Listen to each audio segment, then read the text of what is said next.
नमस्कार दोस्तों, गार्गी क्लासेस पर आपका स्वागत है। डेट आज के 18 अगस्त 2022। देख लेते हैं इंडियन एक्सप्रेस के इंपॉर्टेंट आर्टिकल्स जो अभी हम इस वीडियो में डिस्कस करेंगे।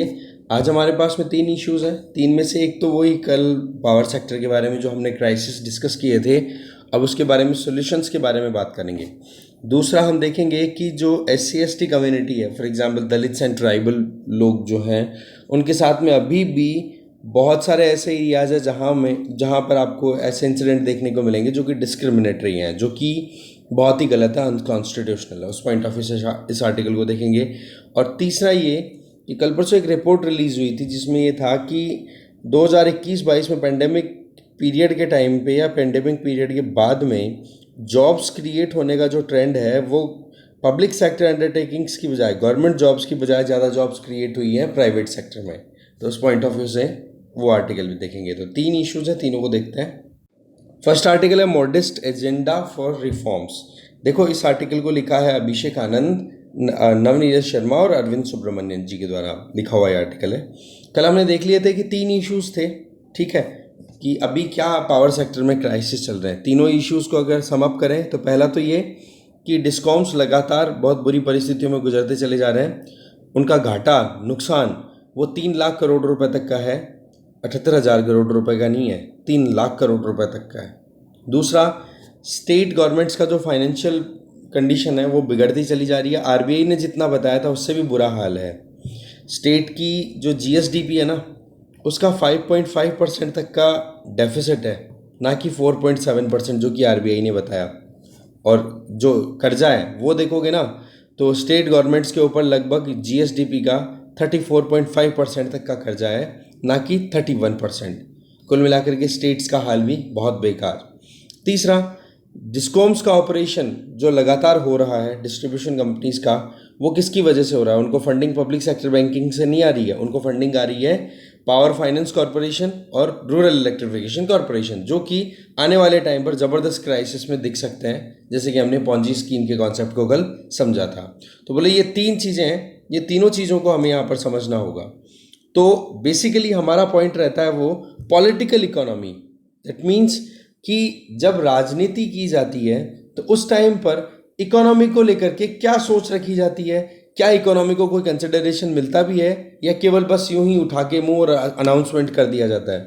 तो हमें थोड़ा सा ये समझना होगा कि किस ट्रेजेक्ट्री की तरफ हम मूव कर रहे हैं। जैसे हम इंटरनेशनल प्लेटफॉर्म्स में हमारे कमिटमेंट्स रहते हैं कि हाँ जी, हम रिन्यूएबल एनर्जी इंफ्रास्ट्रक्चर बहुत डेवलप करेंगे, इलेक्ट्रिसिटी कनेक्टिविटी ज़्यादा से ज़्यादा लोगों को प्रोवाइड करेंगे।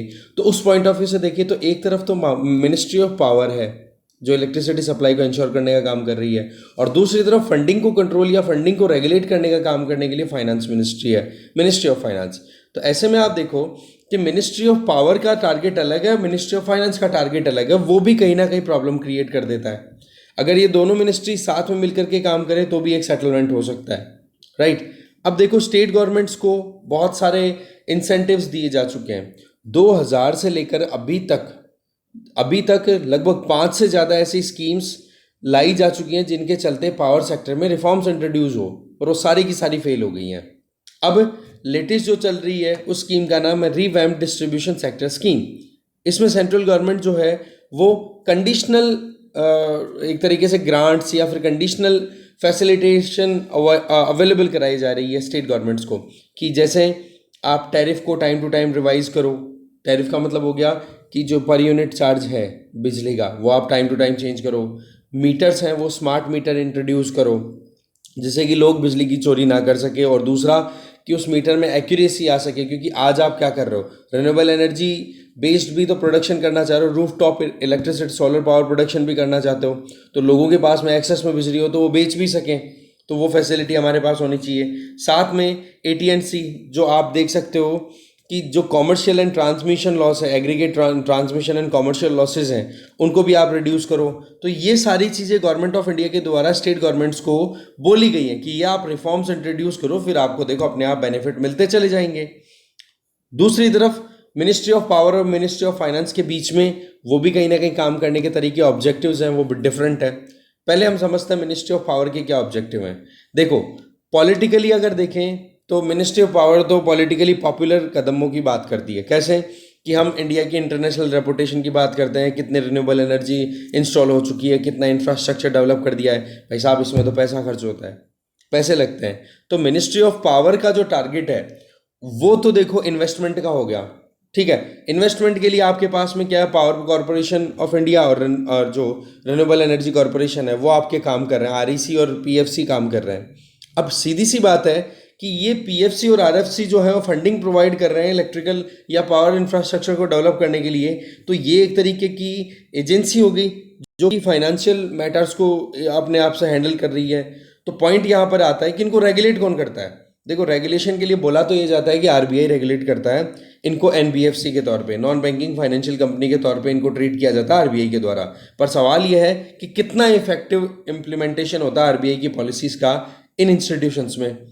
इसके अलावा कल हमने देख ही लिया था कि किस तरीके से जो क्वांटिटी और क्वालिटी, दो चीज़ों को एक्सेस कराने के लिए इनके द्वारा लगातार फंडिंग दी जाती है, आरईसी और पीएफसी के द्वारा फंडिंग दी जाती है डिस्कॉम कंपनीज को, जिससे कि ज़्यादा से ज़्यादा कनेक्शन हो सके, ज़्यादा से ज़्यादा बिजली सप्लाई हो सके, रिन्यूएबल कैपेसिटी ज़्यादा से ज़्यादा हो सके। कुल मिलाकर के आप ये देखो कि यहाँ पर बिना सोचे समझे आगे, मतलब एक वो है ना कि डेवलपमेंट के नाम पर आप लगातार आगे बढ़ते चले जा रहे हो, सस्टेनेबिलिटी के ऊपर सोचा नहीं जा रहा है। सस्टेनेबिलिटी का मतलब यहाँ पर पॉइंट ऑफ व्यू हमारा आ रहा है इकोनॉमिकल सस्टेनेबिलिटी, कि भाई आप अगर लोन ले रहे हो तो रिटर्न करने की क्षमता भी आपके पास होनी है, तब जाकर के आप एक्स्ट्रा इन्वेस्ट करो तो ठीक है। पर यहाँ पर आप देख सकते हो कि गवर्नमेंट जिस तरीके से क्वांटिटी और quality of power accessibility ensure करना चाहती है, उसमें बिना सोचे समझे पैसा खर्च किया चला जा रहा है। क्योंकि डिस्कॉम्स की सच्चाई हमें पता है कि कितना ज़्यादा क्राइसिस में चल रहे हैं, पर फिर भी पीएफसी और आरईसी के द्वारा लगातार इनको पैसा देना रुक नहीं रहा है। अब सवाल ये आता है कि इनको कैसे कंट्रोल किया जाए, क्योंकि सवाल क्या, प्रॉब्लम कहाँ आती है कि डिस्कॉम्स को जो पैसा दिया जाता है वो पैसा इनको रिटर्न नहीं मिलता, क्योंकि डिस्कॉम्स तो खुद बर्बाद हुए हुए बैठे हैं।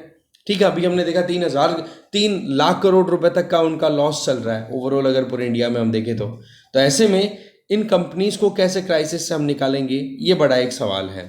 गवर्नमेंट ऑफ इंडिया के द्वारा वैसे तो उदय स्कीम लॉन्च की गई थी, जिसमें स्टेट गवर्नमेंट को अलाउ किया था कि भाई आप कुछ रिफॉर्म्स इंट्रोड्यूस करो, अपनी तरफ से बॉन्ड रिलीज करो, इन डिस्कॉम्स को थोड़ा सा बेल आउट प्रोवाइड करो, पैसा दो, जिससे कि अपनी एक्टिविटीज़ को अच्छे से प्रॉपर ट्रैक पे ला सके। पर उदय स्कीम भी कहीं ना कहीं फेल होती हुई दिख रही है, हो चुकी है लगभग।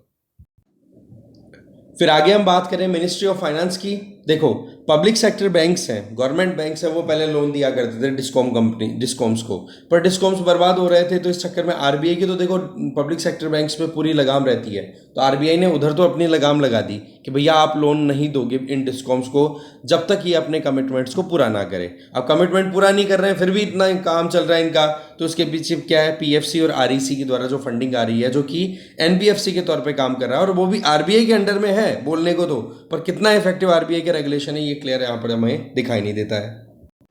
तो एक चीज तो ये है जरूरी कि एक प्रॉपर रेगुलेटरी ओवरसाइट होना जरूरी है इन फंडिंग एजेंसीज पर, नहीं तो ये लगातार ऐसे फंडिंग देती रहेंगी, प्रॉब्लम होती रहेगी। दूसरा, स्टेट गवर्नमेंट जिस तरीके से अपने इलेक्शंस के टाइम पर फ्रीबीज अनाउंस कर देती है पावर सेक्टर में पर्टिकुलरली, या तो बिजली की यूनिट फ्री करने का अनाउंसमेंट कर दिया जाता है, या फिर जो बिजली का बिल ड्यू चल रहा है उसको माफ कर दिया जाता है। तीसरी चीज़ क्या आ रही थी, जो पॉन्जी डायनेमिक्स हमने देखी थी कि इन्वेस्टर से इन्वेस्ट तो करवा लिया जाता है ये कह के कि आपका पैसा टाइम पे रिटर्न हो जाएगा बढ़िया तरीके से, पर वो रिटर्न होने के चांसेस है ही नहीं। क्यों? क्योंकि जहाँ पर आप ये पीएफसी और आरईसी जिन इन्वेस्टर से पैसा लेकर के आ रहे हैं, फिर वो डिस्कॉम में इन्वेस्ट करें, तो डिस्कॉम तो खुद घाटे में जा रहे हैं, कहाँ से पैसा निकाल करके देंगे। तो इस तरीके से पंजाब, तमिलनाडु, गुजरात, हिमाचल प्रदेश, उत्तर प्रदेश, यहाँ पर हाल हो रहे हैं खराब। ठीक है, इसके आगे देखा जाए आज के टाइम पर न्यू पॉलिटिकल इकोनॉमी जो चल रही है, इसमें डिस्कॉम सेक्टर में क्या देखा जा रहा है कि कैसे भी करके पावर सेक्टर में हम पावर सेक्टर में ज़्यादा से ज़्यादा वोट इकट्ठे कर सकें। ठीक है, पर वही चीज़ है कि रिफॉर्म्स तो इंट्रोड्यूस होने चाहिए, वो तो हो नहीं रहे हैं, केवल वोट बैंक की राजनीति चलने के चक्कर में ये सेक्टर बिल्कुल बर्बाद होता चला जा रहा है। तो ये तो चलो हमें पता था, अब सवाल ये है कि क्या रिस्पॉन्स होना चाहिए। अब देखो सीधा सीधा टू द पॉइंट बात करेंगे। नंबर 1 कि ये जो टेम्पटेशन है ना, कौन सा, कि भाई हम रिफॉर्म्स लेकर के आएंगे, इन चीज़ों को एक्चुअल में इम्प्लीमेंट करो आप। कुछ एम्बिशियस रिफॉर्म्स हैं, ठीक है, जिसमें टारगेट इंस्टीट्यूशनल चेंजेस होने चाहिए, फाइनेंशियल परफॉर्मेंस को देखना चाहिए इन डिस्कॉम्स की को, ठीक है, एकदम क्लोजली। जैसे हम देखें ये आरडीएसएस करके ये नई स्कीम अभी जो चल रही है, जिसका फुल फॉर्म यहाँ पर आपने भी देखा कि रिवैम्प डिस्ट्रीब्यूशन सेक्टर स्कीम, जो कि उदय स्कीम का अपग्रेडेड या फिर मान लो कि एक वेरिएंट मान लो। ओके, तो इस स्कीम को आप इम्प्लीमेंट करो ना, तो इस तरीके से करो कि जी आपको सही टाइम पर सही एक्शन लेने होंगे। अगर आपने नहीं लिए तो इस स्कीम का बेनिफिट आपको नहीं मिलेगा। एकदम स्ट्रिक्टली आप अप्लाई करो इसको। साथ में जो इलेक्ट्रिसिटी लॉ है हमारे यहाँ पर अवेलेबल, उस इलेक्ट्रिसिटी लॉ को भी स्कीम के हिसाब से आप चेंज कर दो। वैसे तो अपनी तरफ से इंट्रोड्यूस किया था, आपको ध्यान होगा एक इलेक्ट्रिसिटी अमेंडमेंट बिल जो है वो इंट्रोड्यूस किया गया था हमारे जो पावर मिनिस्टर हैं आर.के. सिंह जी के द्वारा।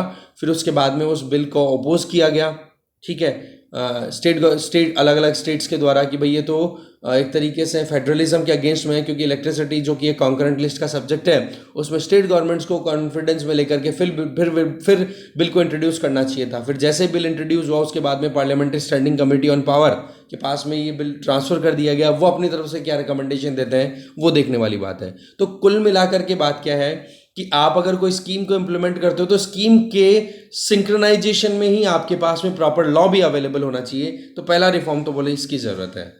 इसी रिफॉर्म को अगर हम कंटिन्यू एक्सटेंड करें तो स्टेट गवर्नमेंट्स को और डिस्कॉम्स को ये चीज़ समझनी होगी कि अल्टीमेटली अगर डिस्कॉम या फिर ये पावर सेक्टर अगर बर्बाद होता है तो इसका सबसे बड़ा झटका इन्हीं कंपनीज को उठाना पड़ेगा।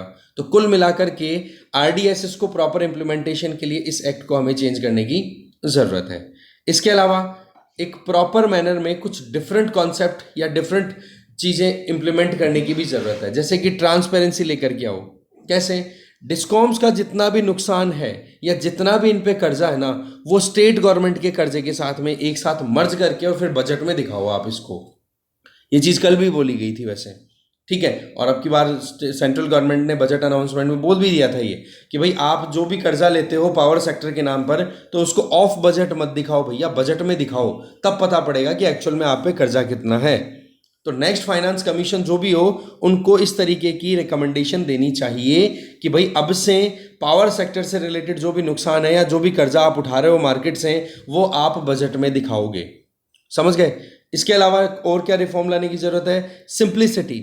हमारे यहाँ पर 15 से मतलब आप देखो कि बहुत सारे टैरिफ वेरिएशन देखने को मिलते हैं, पर यूनिट चार्जेस बोला अलग अलग वेरिएशन देखने को मिलते हैं। जैसे कि मशरूम और रैबिट फार्मिंग अगर कोई करता है तो उसके लिए अलग से लगेगा, सॉल्ट फार्मिंग अगर कोई करता है तो उसके लिए अलग से टैरिफ चार्जेस हैं। बोले कॉम्प्लेक्स जो सिचुएशन है ना इसको करेक्ट करो। राइटर जो है वो बोल रहे हैं कि इकोनॉमिक सर्वे 2015-16 में हमने बोला भी था कि भाई आप इस कॉम्प्लेक्स पावर टैरिफ सिस्टम को थोड़ा सा सिंपल करो। 5 से 6 रेट्स से ज़्यादा नहीं होनी चाहिए, 5 या 6 रेट्स रख लो। आप अलग अलग डिवीज़न में रखना चाहते हो ना कि हाँ भी agriculture, industry, commerce, house hold, इनके लिए अलग अलग रखना चाहते हो, कोई प्रॉब्लम नहीं है, रखो। पर इनके पास में भी आप वेरिएशन 5 से 6 रेट्स रखो, इससे ज़्यादा मन नहीं। आप 15, 20, 25 रेट्स नहीं रख सकते हो अलग अलग, ठीक है। 5 से 6 वेरिएशन इज ओके। तीसरा कि देखो स्मार्ट मीटरिंग बहुत ज़्यादा ज़रूरी हो चुकी है, जो कि industry, house hold, even agriculture में भी इंस्टॉल कर देना चाहिए, जिससे कि एक तो इनएफिशिएंसी और एक ये करप्शन बहुत होता है। जैसे आप देखते हो कि बिजली की जो यूनिट्स हैं वो प्रॉपर मैनर में रिकॉर्ड नहीं हो पाती है, या फिर बीच में कहीं चोरियां हो जाती हैं, या बिचौलिए जो है वो खा जाते हैं पैसा। तो कुल मिलाकर के बोले स्मार्ट मीटरिंग इंट्रोड्यूस करो। और फाइनल सजेशन है कि जो क्रॉस सब्सिडाइजेशन का जो कॉन्सेप्ट चल रहा है, जिसमें क्या होता है कि एग्रीकल्चर और हाउस होल्ड को सस्ती इलेक्ट्रिसिटी सप्लाई करने के चक्कर में कॉमर्शियल और इंडस्ट्रियल सेक्टर पे आप ज़्यादा टैरिफ लगा देते हो, और उसकी वजह से क्या हो जाता है कि कॉमर्शियल सेक्टर और इंडस्ट्रियल सेक्टर से आप ज़्यादा पैसा लेते हो एक यूनिट का, और वो पैसा फिर बाद में सब्सिडी के तौर पे एग्रीकल्चर और हाउस होल्ड को देते हो। बोला इससे कोई फ़ायदा नहीं होने वाला है। इसके लिए हमने पहले भी प्रीवियस डिस्कशंस किए हुए हैं, जिसमें हमने बताया था कि आजकल इंडस्ट्रीज़ जो हैं वो डिस्कॉम से बिजली खरीदना ही बंद कर चुकी है। क्यों? क्योंकि उन्होंने अपने खुद के सोलर सिस्टम अपने खुद की फैक्ट्री के अलग से लगा लिए, तो उनको बिजली की बहुत कम ज़रूरत पड़ती है। तो कुल मिलाकर ये क्रॉस सब्सिडाइजेशन तो वैसे भी इफेक्टिव नहीं होने वाला। तो बोला किसी एक के नुकसान को बढ़ने के लिए किसी दूसरे के ऊपर लोड मत डालो आप, ठीक है। तो इस तरीके से एग्रीकल्चर कंज्यूमर हो चाहे हाउस होल्ड कंज्यूमर हो, इनको आप प्रॉपर मैनर में सही तरीके से ट्रीट करो, नहीं तो फिर बाद में मुश्किलें और बढ़ेगी। क्योंकि एक्चुअल में जो अभी चल रहा है ना पूरा सिस्टम, वो चल रहा है इंडस्ट्रीज के बेसिस पे। क्योंकि एग्रीकल्चर में तो आपको पता है वोट बैंक के चक्कर में आते ही सबसे पहले बिजली का बिल एकदम माफ़ कर दिया जाता है, ठीक है। और एस्टिमेटेड टैरिफ कितना होना चाहिए? लगभग 2 से 2.5 रुपये पर किलोवाट के हिसाब से यहाँ पर चार्जेस होने चाहिए। जिससे कि प्रॉपर मैनर में इंडस्ट्रीज को भी अपना बिल पे करने में जोड़नी है। और एक होता है ना रीजनेबल, अगर आप रेट रखते हो, ठीक है, तो उसके बाद में पेमेंट में इतना प्रॉब्लम नहीं आती है ना।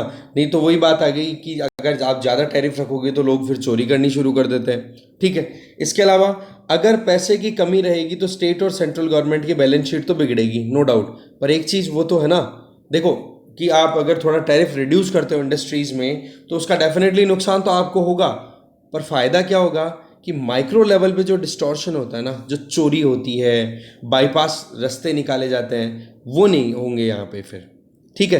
तो लोअर कॉस्ट से फिर ज़्यादा चांसेस रहते हैं ग्रेटर कॉम्पिटिटिवनेस। और ग्रेटर कॉम्पिटिटिवनेस कैसे, कि अगर आपने इलेक्ट्रिसिटी इंडस्ट्रियल सेक्टर को ज़्यादा लोड ना डाला उन पे, क्योंकि क्रॉस सब्सिडाइज करने के चक्कर में एग्रीकल्चर और हाउस होल्ड को फ़ायदा पहुंचाने के चक्कर में आप इंडस्ट्रीज़ को लोड ज़्यादा देते हो, ज़्यादा उनकी पर यूनिट चार्जेस रहते हैं। तो ऐसे में आप ये देखो कि उनकी खुद की जो इनपुट कॉस्ट है वो राइज हो गई। अब इनपुट कॉस्ट राइज होगी तो जो भी वो प्रोडक्ट मैन्युफैक्चर कर रहे हैं वो भी डेफिनेटली महंगा ही बेचेंगे, क्योंकि वो अपने पॉकेट से थोड़ा ना भुगतेंगे उस चीज़ को, वो तो कस्टमर से खरीदेंगे। तो कुल मिलाकर के अपने मैन्युफैक्चर्ड आइटम को फिर महंगा बेचेंगे, तो फिर क्या इंटरनेशनल मार्केट में हम कम्पीट कर पाएंगे मैन्युफैक्चरिंग में? Answer is no. तो इसके लिए क्या किया जाए, तो आप ये इनपुट कॉस्ट थोड़ी रिड्यूस करो। इससे क्या होगा, कॉम्पिटिटिवनेस आएगी, मैन्युफैक्चरिंग सेक्टर ऑटोमेटिकली राइज होगा, एक्सपोर्ट भी राइज हो जाएगा हमारा। तो कुल मिलाकर के ये सारे सजेशंस हैं जिनको यहाँ पर मर्ज करके लास्ट में बताया जा रहा है कि एक प्रॉपर अप्रोच होनी चाहिए जिसमें रिफॉर्म्स इंट्रोड्यूस हो, फोकस्ड मैनर में काम हो, ट्रांसपेरेंट मैनर में। ट्रांसपेरेंसी कैसे, कि डिस्कॉम्स का जितना भी नुकसान है वो ऐसे कैसे हैं, गवर्नमेंट के नुकसान और गवर्नमेंट के डेफिसिट में ऐसे कैसे दिखाई दे।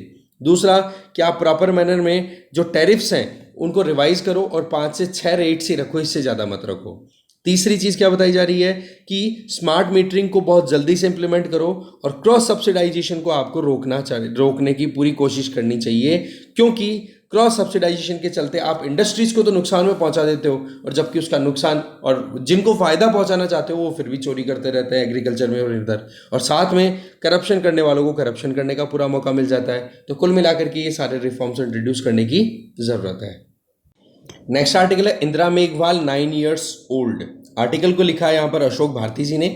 इनका ये कहना है, शुरुआत ही होती है इस बात से, अभी ये केस क्या है वो बता देता हूँ अभी आपको, कि राजस्थान के जालोर डिस्ट्रिक्ट में एक 9 साल का बच्चा, ठीक है, उसको बहुत बुरे तरीके से मारा पीटा जाता है, जिसकी वजह से उस छोटे बच्चे की डेथ हो जाती है। वो छोटा बच्चा बिलोंग करता है दलित कम्युनिटी से। सो ओवरऑल पॉइंट हमारे यहाँ पर ये आता है कि जब आर्टिकल 17 के अंडर में हमारे इस अनटचेबिलिटी को ख़त्म करने के प्रोविज़न किए हुए हैं, सोसाइटी में एजुकेशन इतनी ज़्यादा प्रेवलेंट है, उसके बावजूद भी अभी तक भी ये जो मेनेस है अनटचेबिलिटी वाला, ये ख़त्म नहीं हो रहा है। देखो, शुरुआत होती है 1923 से, जब बॉम्बे लेजिस्लेटिव काउंसिल ने एक अपनी तरफ से रिकमेंडेशन दी कि अनटचेबल क्लास को भी अब से पब्लिक वाटरिंग इंस्ट्रूमेंट्स, जैसे कि कोई भी पानी पीने की व्यवस्था है तो उसको आराम से एक्सेस किया जाएगा। इसके अलावा public places, for example wells, धर्मशाला, इनको आराम से एक्सेस कर सकेंगे। स्कूल्स में भी जाना, कोर्ट में जाना, ऑफिसेस को एक्सेस करना, और जो भी डिस्पेंसरीज हैं, हॉस्पिटल में जाना, वो सारी चीज़ें अलाउ कर दी गई थी। फिर उसके बाद में B.R. अम्बेडकर जी ने 1927 में अपनी तरफ से हज़ारों सत्याग्रहियों उसको साथ में लेकर के, और फिर बाद में महाड़, ठीक है, यहाँ पर एक लेक है महाराष्ट्र में, ठीक है, महाराष्ट्र के महाड़ में एक लेक है जिसका नाम है चवदर लेक, जो कि आज के रायगढ़ डिस्ट्रिक्ट में लोकेटेड है। तो ओवरऑल अगर देखा जाए तो अपर कास्ट को उनकी अकाउंटेबिलिटी फिक्स करने के लिए B.R. अम्बेडकर जी के द्वारा ये प्रॉपर सिस्टम स्टार्ट किया जाता है। पर आज हम देखें 75 साल हम कंप्लीट कर चुके हैं इंडिपेंडेंस के, उसके बावजूद भी ये प्रॉब्लम हमारे कुछ ना कुछ ऐसे एरियाज हैं जहाँ पर चलती चली जा रही है, जैसे कि राजस्थान का केस मैंने आपको अभी बता दिया।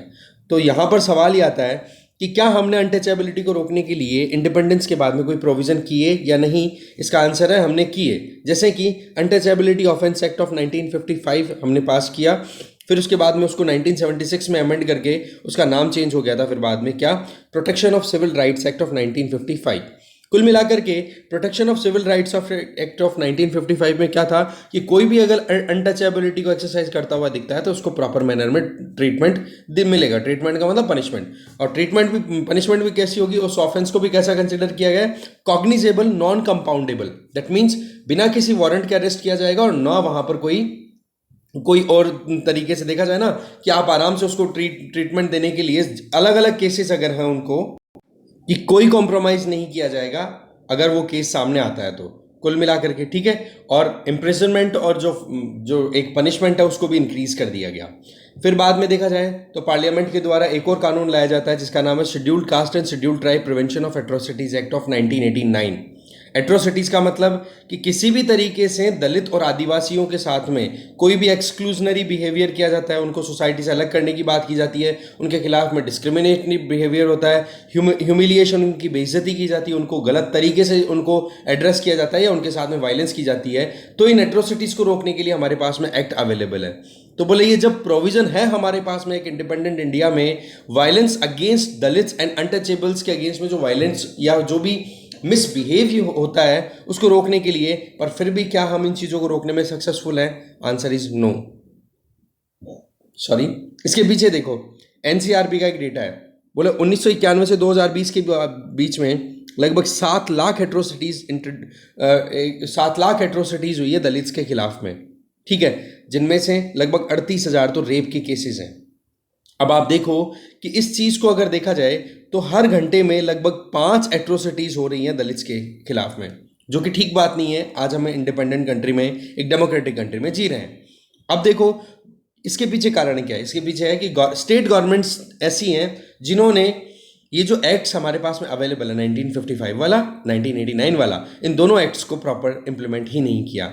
जैसे कि हम यहाँ पर एक और रिपोर्ट को यहाँ पर कोट कर रहे हैं कि नेशनल ह्यूमन राइट्स कमीशन के हिसाब से अगर देखें तो उनके हिसाब से ये कहना है, 2004 की रिपोर्ट है कि असम, बिहार, यूपी, राजस्थान ये ऐसे स्टेट हैं, और इनके अलावा 1-2 स्टेट्स और हैं जिन्होंने प्रॉपर मैनर में जो स्पेशल कोर्ट्स स्टैब्लिश होने चाहिए दलित्स के इशू को एड्रेस करने के लिए, वो कोर्ट से स्टैब्लिश नहीं कर रखे। दूसरा, गुजरात, राजस्थान, महाराष्ट्र, इन 3 स्टेट्स को छोड़ करके बाकी स्टेट्स में अनटचेबिलिटी प्रोन एरियाज को आइडेंटिफाई नहीं कर रखा कि कहां पर ज्यादा अछूतपने की बातें ज्यादा की जाती हैं। तो इस तरीके से जब एक्ट्स के जो प्रोविजन है वही आप इंप्लीमेंट नहीं करोगे तो फिर कहां से अनटचेबिलिटी को आप खत्म कर पाओगे भाई सोसाइटी में, ठीक है। इसके अलावा कारण और बताए जाते हैं कि आज हमारे अगर इंस्टीट्यूशनल पुलिस या फिर जो भी जुडिशियल सिस्टम है या इन मीडिया, बोलो वहाँ पर अभी तक भी दलित्स की अप्रोच इतनी ज़्यादा अच्छे से नहीं हो पा रही है, तो इस वजह से उनको बहुत ज़्यादा प्रॉब्लम आती है अपनी प्रॉब्लम्स को रजिस्टर करवाने में। जैसे ये केस भी रजिस्टर करवाने के लिए जब गए थे तो उस केस को रजिस्टर करने में बहुत प्रॉब्लम आई। इसके अलावा अगर देखा जाए तो दलित्स के पास में अभी भी लैंड ऑनरशिप इतनी ज़्यादा नहीं है, ठीक है। इसके अलावा देखा जाए तो कॉमन रिसोर्सेज या employment opportunity up to the mark नहीं है। जैसे कि हम कई बार देखते हैं कि रिजर्वेशन देने के बावजूद भी अभी भी बैकवर्ड है, कारण कि दलित कम्युनिटीज में भी कुछ कम्युनिटी ऐसी हैं जो तो बहुत फायदा उठा चुकी हैं और बाकी कम्युनिटीज हैं वो अभी भी पीछे हैं, ठीक है। तो वो सब कैटेगराइजेशन की बातें उठती रहती हैं कि भाई ये चीज़ें ठीक नहीं है कि कोई एक कास्ट जो कि दलित कम्युनिटी के अंडर में आए वही बेनिफिट उठाए, बाकियों को भी बेनिफिट मिलना चाहिए जो अभी भी कुछ बहुत हद तक पीछे हैं, बैकवर्ड है। एजुकेशन, लाइवलीहुड अपॉर्चुनिटीज उनको देने की ज़रूरत है। ट्रेडिशनल कास्ट सिस्टम से निकलने के लिए वैसे तो अपनी तरफ से कोशिशें बहुत की गई है। जैसे आजकल देखो अर्बनाइजेशन की वजह से लोग शहरों की तरफ आते हैं, तो फिर उनको थोड़ा सा, एक तो ये जो ट्रेडिशनल कास्ट सिस्टम से है इनसे थोड़ा सा फ्री होने का मौका मिलता है। सीधी सी बात है, शहरों में कास्ट सिस्टम इतना ज़्यादा मैटर नहीं करती है जितनी कि गाँव में करती है, पर हाँ शहरों में दूसरा कॉन्सेप्ट आ जाता है, दैट इज क्लास। वर्ग बन जाते हैं, अपर, लोअर, मिडिल क्लास, ठीक है। एजुकेशनल एडवांसमेंट भी बहुत हद तक बढ़ चुका है, ठीक है। इसके अलावा कानून भी अच्छे खासे बने हुए हैं, जस्टिस भी इंश्योर होनी पॉसिबल हो पा रही है, पर फिर भी जितना हमें चाहिए, जितना हमें टारगेट आज 75 सालों में अचीव कर लेना चाहिए था, वो हम नहीं कर पा रहे हैं। बेशक नॉन ट्रेडिशनल पोस्चर चेंज हुए हैं, ये थोड़ी सी डार्क क्लाउड्स में सिल्वर लाइन है, अच्छी बात है, पर वही चीज़ है कि गवर्नमेंट्स और non governmental organisation, political parties, different organisations को अपनी तरफ से ये चीज़ सोचनी होगी, इस पर एक्शन लेना होगा। चुपचाप बैठने से काम नहीं चलेगा। दलित्स के खिलाफ में जो भी वायलेंस होती है उसको देख करके, तो कुल मिलाकर के बात क्या आ रही है कि हम एक डेमोक्रेटिक सोसाइटी में जीते हैं, सबको सही तरीके से सही मैनर में जीने का अधिकार है, और इस तरीके की एक्टिविटीज़ आज भी अगर होती है तो वो हमारे लिए शर्मसार करने वाली बात है, ठीक है। तो अब आपको क्या करना है वो मैं बता देता हूँ कि दलित से संबंधित जो प्रॉब्लम है उनको आप यूपीएससी पॉइंट ऑफ व्यू से पूरा एक्सप्लोर कर लेना, आज इस टॉपिक को अच्छे से कवर कर लेना, क्योंकि आप देखोगे कि ये टॉपिक जो है इसमें मोर और लेस इश्यूज यही आएंगे, तो वहाँ पर वो एक साथ ही कवर हो जाएगा। तो यूपीएससी पॉइंट ऑफ व्यू से उसको सर्च आउट करके नोट मेकिंग कर लेना, कवर हो जाएगा टॉपिक अच्छे से। लास्ट आर्टिकल है डोंट लुक एट पीएसयू। देखो अभी एक एनुअल रिपोर्ट का एनालिसिस रिलीज हुआ फाइनेंशियल ईयर 2021-22 के लिए, तो इसमें दो ट्रेंड, मेन जो ट्रेंड निकल के आए वो ये कि 2021-22 का जो पेंडेमिक पीरियड रहा, तो इस पीरियड के टाइम पर ज़्यादातर जॉब्स क्रिएट हुई प्राइवेट सेक्टर में, ना कि गवर्नमेंट सेक्टर में। ठीक है, अब आप देखो इसके पीछे एनालिसिस देखें तो इस पेपर में जो एनालिसिस आया उसमें ये था कि टॉप 15 पब्लिक सेक्टर अंडरटेकिंग, मतलब सरकारी संस्थाएं हैं, उनमें जो जॉब क्रिएशन है वो बहुत कम हुई है, या फिर नई जॉब क्रिएट नहीं, उल्टा डिक्लाइन देखने को मिला है। दूसरी तरफ जिसमें आप बड़ी कंपनियां देख लो, State Bank of India, Coal India, ONGC, NTPC, BPCL, HAL, ये सारी। जबकि प्राइवेट सेक्टर में आप देखो कि टॉप 10 प्राइवेट सेक्टर जो फर्म्स हैं उनमें से 8 ने तो, जिनका मार्केट कैपिटलाइजेशन बहुत बड़ा है, उन्होंने 3 लाख के लगभग नई जॉब्स क्रिएट की है। तो कुल मिलाकर के अगर देखा जाए तो प्राइवेट सेक्टर में जॉब्स ज़्यादा आ रही हैं, ना कि गवर्नमेंट सेक्टर में। अब इस रिपोर्ट से क्या कंक्लूजन निकाल सकते हैं? पहला कंक्लूजन तो ये कि हमारी जो बेरोजगारी की समस्या है ना, उसको खत्म पब्लिक सेक्टर अंडरटेकिंग करेंगे, ये दूर दूर तक अब सोचना हमें छोड़ देना चाहिए। क्योंकि अब हमारे यहाँ पर जिस तरीके से जीडीपी की ग्रोथ रेट है, तो उसमें मेन जो कंट्रीब्यूशन है वो पब्लिक सेक्टर अंडरटेकिंग का नहीं है, वो इस टाइम पर प्राइवेट सेक्टर का होने लग गया है। तो यहाँ पर हमें क्या करने की ज़रूरत है? इंडस्ट्रीज़ के हिसाब से एम्प्लॉयबिलिटी राइज करने की ज़रूरत है, ट्रेनिंग देने की ज़रूरत है, स्किल राइज करने की ज़रूरत है।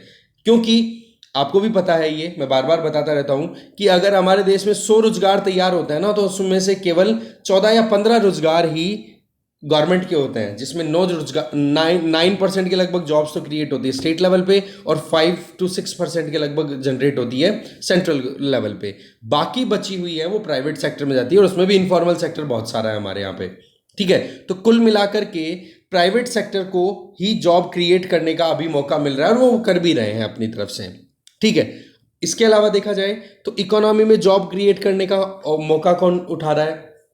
पब्लिक सेक्टर की बात करें, गवर्नमेंट के द्वारा अनाउंसमेंट कर दिया जाता है। जैसे रिसेंटली पीएमओ के द्वारा एक अनाउंसमेंट किया गया कि 10 लाख नए लोगों को रिक्रूट किया जाएगा, पर क्या ऐसा हो पा रहा है? नहीं। इसी तरीके से अभी बिहार की गवर्नमेंट भी अभी नई नई बनी है, आपको पता तरीके से रिकॉन्फिगर हुई है। ओके, तो उसने भी यही अनाउंस किया है, उस गवर्नमेंट ने भी, कि हाँ जी हम यहाँ पर इतने रोजगार तैयार कर देंगे। बट एक्चुअल में ऐसा होता है क्या? सरकारें केवल प्रॉमिस करती हैं वोटों के लिए, बाकी और कुछ लेना देना नहीं है। और दूसरी तरफ अगर देखें तो जिस तरीके से हम गवर्नमेंट जॉब्स की बात करें, थोड़ा सा अगर इस पर नज़र डालें, तो जो centre for monitoring Indian economy, CMI का जो डेटा आता रहता है, उसके हिसाब से अगर देखें तो फाइनेंशियल ईयर 2022 मतलब 2021 से 22 के बीच में इंडिया में कितनी नई जॉब्स बनी? 5.55 लाख। ओके, जबकि वर्किंग एज पॉपुलेशन में कितने लोग एंटर हो गए? 55.35 लाख। 50 लाख जॉब्स की कमी है। वो जॉब्स क्या गवर्नमेंट तैयार कर सकती है? 10 लाख लोगों को भी रिक्रूट कर लेगी तो 40 लाख तो अभी भी बेरोजगार है। क्या किया जाए? प्राइवेट सेक्टर को प्रॉपर टाइम तरीके से प्रमोट करने की जरूरत है, पर हाँ, जो वर्किंग कंडीशन है ना, उसको प्रॉपर रेगुलेट करना जरूरी है। क्योंकि नहीं तो प्राइवेट सेक्टर मुनाफा कमाने के चक्कर में अपने ही एम्प्लॉयज का खून पीना शुरू कर देते हैं, राइट? तो उनके जो वर्कर्स हैं उनके राइट्स को प्रोटेक्ट करते हुए हमें प्राइवेट सेक्टर को और प्रमोशन देने की जरूरत है, क्योंकि जॉब क्रिएट होने का एक यही सोल्यूशन है और कोई दूसरा सोल्यूशन दिखाई नहीं देता है। ठीक है, तो डिस्कशन यही खत्म है। Thank you very much. बाकी बची हुई आप खुद देख लेना।